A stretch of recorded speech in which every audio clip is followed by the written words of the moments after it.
Hello everybody. तो कैसे हो आप लोग। आज की वीडियो में हम पढ़ने जा रहे हैं महर्षि वाल्मीकि जयंती के बारे में। ठीक है। तो वीडियो को स्टार्ट करते हैं। आज है 17 अक्टूबर, है ना। ठीक है।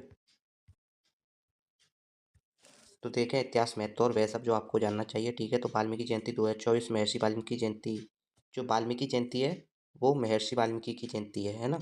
यह अश्विन पूर्णिमा को मनाया जाता है। ठीक है। 2024 में वाल्मीकि जयंती गुरुवार 17 अक्टूबर को है ना। यह हिंदुओं के लिए श्रद्धा और खुशी का दिन है, जो रामायण के अंश पढ़कर आध्यात्मिक कार्यक्रम के आयोजित करके और वाल्मीकि को समर्पित मंदिरों में जाकर महान ऋषि को श्रद्धांजलि देते हैं। ठीक है। वहीं पे देखें महर्षि वाल्मीकि जयंती एक पवित्र हिंदू त्योहार है, जो महर्षि वाल्मीकि के जन्म का सम्मान करने के लिए मनाया जाता है, जो कि सभी समय के सबसे महत्वपूर्ण और लोकप्रिय महाकाव्यों में से एक रामायण के श्रद्धेय ऋषि और लेखक हैं। यह त्योहार हिंदू चंद्र कैलेंडर के अनुसार अश्विन महीने की पूर्णिमा के दिन प्रतिवर्ष मनाया जाता है। ठीक है।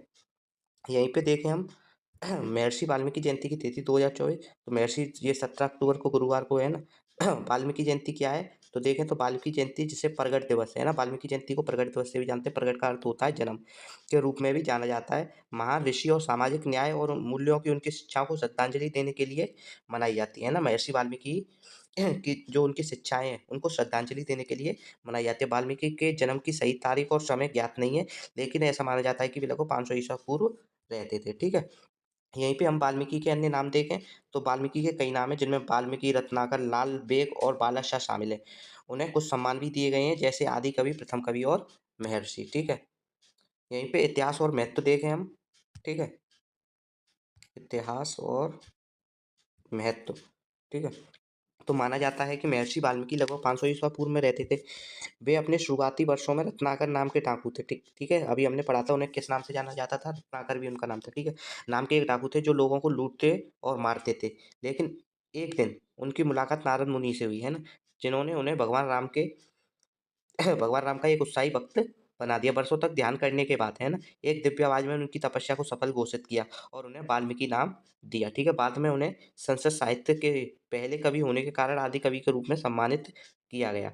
ऋषि नारद मुनि से मिलने के बाद उनसे बहुत बड़ा परिवर्तन आया है ना। जो नारद ऋषि मुनि थे ना, उनसे मिलने के बाद उनमें बहुत परिवर्तन आया। वाल्मीकि का जन्म रत्नाकर के रूप में हुआ था और वे एक डाकू थे जो लोगों को लूटते और मारते थे। नारद मुनि से उनकी मुलाकात ने है ना उनके जीवन को बदल दिया, क्योंकि उन्होंने उन्हें राम शब्द का जाप करने की सलाह दी थी। हालांकि कई प्रयासों के बाद भी रत्नाकर खुद को शब्द का जाप करने के लिए तैयार नहीं कर पाए। इसलिए नारद ने उन्हें मरा, है ना, मरा कहने के लिए कहा, जो हिंदी में उल्टा राम है। अतः मारा राम में बदल गया और उनकी तपस्या कई वर्षों तक जारी रही। रत्नाकर की तपस्या से प्रसन्न होकर भगवान ब्रह्मा ने उन्हें आशीर्वाद दिया और उनका नाम वाल्मीकि रखा। ठीक है। कई वर्षों की तपस्या के साथ साथ उन्होंने नारद नारद जी से शस्त्रों का ज्ञान प्राप्त किया। ठीक है। और उनका नाम महर्षि वाल्मीकि रखा गया। ठीक है।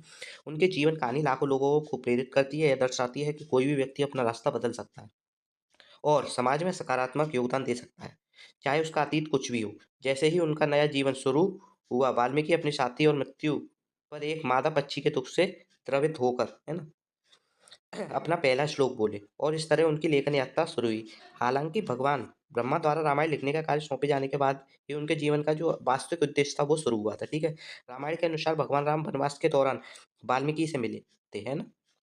बाद में जब राम ने सीता माँ को निर्वासित किया, ठीक है, तो उन्होंने उन्हें अपने आश्रम में आश्रय दिया था। सीता माता को वाल्मीकि ऋषि ने अपने आश्रम में आश्रय दिया था। भगवान राम और सीता के जुड़वा बेटे कुश और लव उनके आश्रम में पैदा हुए, जहाँ उन्होंने रामायण सीखी, है ना। ठीक है। वहीं पे हम महर्षि वाल्मीकि की रामायण में भूमिका देखें तो वाल्मीकि द्वारा लिखित रामायण में भगवान राम द्वारा रावण का वध करने का उल्लेख है, जिसे दशहरा के रूप में मनाया जाता है, और भगवान राम के वनवास से लौटने का उल्लेख है, जिसे दिवाली के रूप में मनाया जाता है। ठीक है। वहीं पे हम महाभारत में भूमिका देखें महर्षि वाल्मीकि की, तो महाभारत में युद्ध के बाद वाल्मीकि उन ऋषियों में से एक थे जो युधिष्ठिर से मिलने गए थे, है ना। वाल्मीकि ने युधिष्ठिर से कहा कि शिव की पूजा करने से बहुत लाभ होता है, जिससे पापों का नाश भी शामिल है। वहीं पे देखा भारत भर में जो वाल्मीकि ऋषि का जो जन्म तिथि है ना, जयंती है, तो वो कहाँ कहाँ मनाई जाती है, तो महर्षि वाल्मीकि जयंती भारत में बहुत खुशी के साथ मनाई जाती है, खासकर हिंदू भक्तों द्वारा, है ना। तो उत्सव मनाने के लिए कुछ बेहतरीन जगह चेन्नई, उत्तर प्रदेश, पंजाब और कर्नाटक है ना।